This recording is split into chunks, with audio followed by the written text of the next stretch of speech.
यूं तो अच्छे और बुरे की समझ हम में से हर किसी के दिमाग में होती है। यहाँ तक कि किसी छोटे से बच्चे पर भी अगर गौर करें तो उसे भी इस बात का ज्ञान होता है कि क्या सही है और क्या गलत। लेकिन इसके बावजूद जब आदमी पर वासना जैसे मन के भावों का प्रभाव होता है तो नतीजा बहुत ही घिनौना होता है। फिर इंसान ये नहीं सोच पाता कि वो कर क्या रहा है, उसे वो करना चाहिए या नहीं। आज हम बात करने जा रहे हैं एक ऐसे इंसान की जिसकी जिम्मेदारी तो थी कब्रिस्तान में मौजूद कब्र और डेड बॉडी की सुरक्षा की, लेकिन उसने कब्रिस्तान में दफन लाशों के साथ कुछ ऐसा अपराध किया जिसे जानने के बाद मानवता की आत्मा भी हिल जाएगी। आज का हमारा वीडियो ऐसे ही कहानी आपके सामने लेकर आया है, इसलिए आखिर तक जरूर बने रहना। आज की ये सच्ची घटना पड़ोसी देश पाकिस्तान की है। सनातन संस्कृति में मरने के बाद लाश को जला दिया जाता है, लेकिन इस्लाम और दूसरे धर्मों में मरने के बाद इंसान की लाश को कब्र में दफन कर दिया जाता है। इनके बाद इन कब्रों की देखरेख और सुरक्षा के लिए कर्मचारी तैनात किए जाते हैं। कब्रिस्तान में मौजूद कर्मचारी ये सारे काम करते हैं, लेकिन इसके बावजूद इस तरह की घटनाएं खबरों की सुर्खियां बनती है कि कभी किसी ने कब्रिस्तान में मौजूद कब्र के साथ छेड़छाड़ की है। कब्रिस्तान में मौजूद कब्र के साथ छेड़छाड़ की घटनाएं हमारे भी देश के अलग अलग जगहों से आती रही है।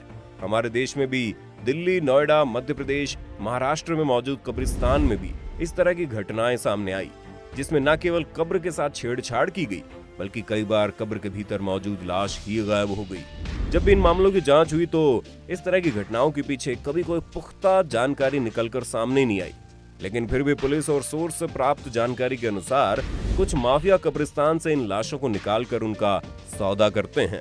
कुछ मेडिकल यूनिवर्सिटी अपने एक्सपेरिमेंट के लिए इस तरह की लाशों को इस्तेमाल करती है।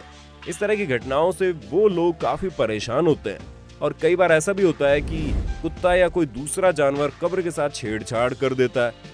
पाकिस्तान के कराची में एक शहर है लियाकताबाद, वहां मौजूद कब्रिस्तान में कुछ ऐसी घटना घटी जिसने पूरे पाकिस्तान के साथ साथ पूरी दुनिया को हिला दिया। ये घटना 31 अक्टूबर साल 2011 की है। शाम के वक्त कब्रिस्तान के सभी कर्मचारी आपस में बैठे हुए बातचीत कर रहे थे, लेकिन तभी उनके पास उसी कब्रिस्तान में काम करने वाला एक दूसरा कर्मचारी भागता हुआ वहां आया। उसकी हालत बड़ी खराब थी, वो डरा हुआ लग रहा था। ऐसे लग रहा था जैसे उसने सच में कोई भूत देख लिया। वो उन कर्मचारियों के पास आया और कब्रिस्तान की तरफ इशारा करने लगा। कर्मचारियों ने उसकी बात को समझा और कब्रिस्तान की तरफ देखने लगे। वो साथी कर्मचारियों को अपने साथ लेकर कब्रिस्तान में एक तरफ अंदर गया। वहां उन सभी ने देखा एक कब्र के साथ छेड़छाड़ हुई थी। कब्र के पत्थर के ऊपर का पत्थर का स्लैब भी हटा हुआ था। इस बात को लेकर जब इन लोगों ने उस आदमी से पूछताछ की तो उसने कुछ देर पहले उसके सामने घटित हुई घटना की जानकारी लोगों को दी। जो कुछ उसने बताया उसके जानने के बाद बाकी सारे कर्मचारी बहुत ही गुस्से में आ गए। उन्होंने बुरी तरह उसे पीटना शुरू कर दिया। किसी तरह वहां कराची पुलिस आई और इस कर्मचारी को पुलिस के हवाले कर दिया गया। इसके बाद पुलिस ने उस कर्मचारी से कब्रिस्तान में घटी घटना के बारे में विस्तार से जानकारी हासिल की, लेकिन उस आदमी ने पुलिस को जो भी जानकारी दी उसे देखने के बाद तो पुलिस के अधिकारियों के भी दिल हिल गए। दरअसल मोहम्मद रियाज नाम का यह आदमी पाकिस्तान के पंजाब प्रांत का रहने वाला था। इसी प्रांत में सरगोधा नाम की एक जगह थी जहां से कई साल पहले ये व्यक्ति रोजी रोटी की तलाश में कराची शहर पहुंच गया। काम धंधे की तलाश में व्यक्ति इधर उधर घूमता रहा। कभी थोड़े समय के लिए या छोटा मोटा कोई काम मिल जाता था उसे कर लेता था और कुछ इसी तरह उसका गुजारा चल रहा था। लेकिन अब उसे किसी स्थायी काम की जरूरत थी और वो उसी की तलाश में लगा था। आखिरकार उसकी तलाश पूरी हुई वजीरा के पास। उसकी दोस्ती वजीरा नाम के व्यक्ति से हुई जो कि इसी कब्रिस्तान में काम किया करता था। वजीरा कराची की लियाकताबाद के कब्रिस्तान में कब्र खोदने और उन पर पानी डालने का काम किया करता था। मोहम्मद रियाज की परेशानी को सुनने के बाद वजीरा ने उसे भी अपने साथ काम पर रख लिया। अब दोनों एक साथ उसी कब्रिस्तान में काम करने लगे। धीरे धीरे दोनों के बीच दोस्ती भी बढ़ गई। मोहम्मद रियाज को भी अब एक स्थायी काम मिल चुका था। वो मन लगाकर काम कर रहा था, लेकिन उसने वजीरा की एक हरकत पर गौर किया। उसने देखा शाम के वक्त वजीरा किसी कब्र के एक तरफ का पत्थर हटाकर उसके भीतर चला जाता है और फिर कुछ देर बाद बाहर निकल आता है, फिर कब्र को वैसा ही वैसा कर देता है।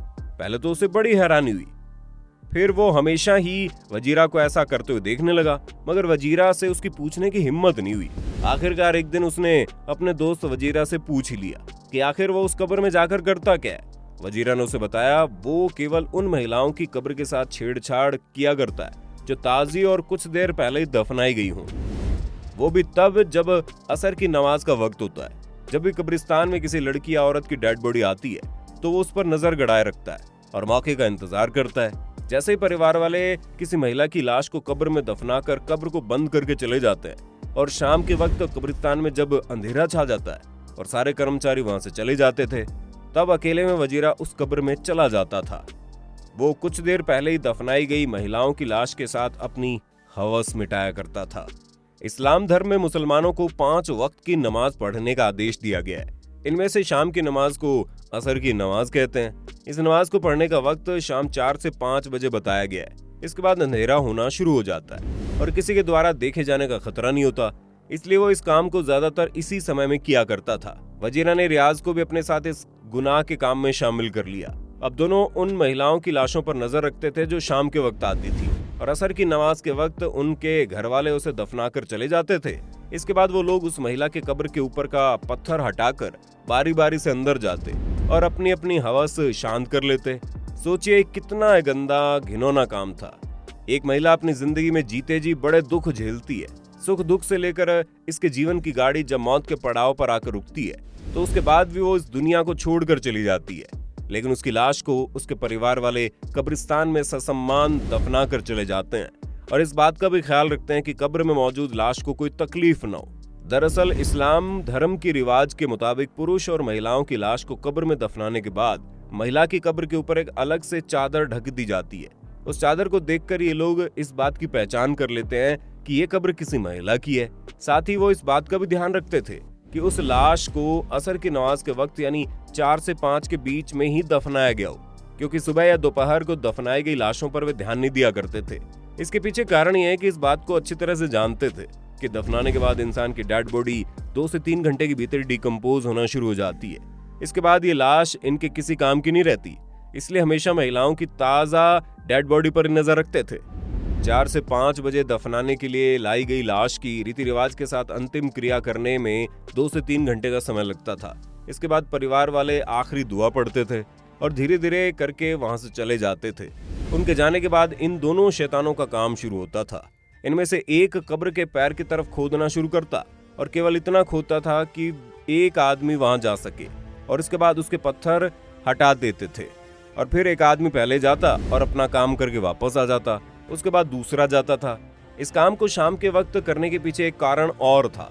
इस समय तक कब्रिस्तान के सारे कर्मचारी जा चुके होते हैं। ऐसे में इनके पकड़े जाने और किसी के देखे जाने का खतरा भी नहीं होता। अपने काम को अंजाम देते रहते थे। एक दिन वजीरा की मौत हो गई क्योंकि वजीरा को काफी नशा करने और ड्रग्स लेने की आदत थी। अब रियाज अकेला रह गया। वो अकेले इस काम को अंजाम दिया करता था।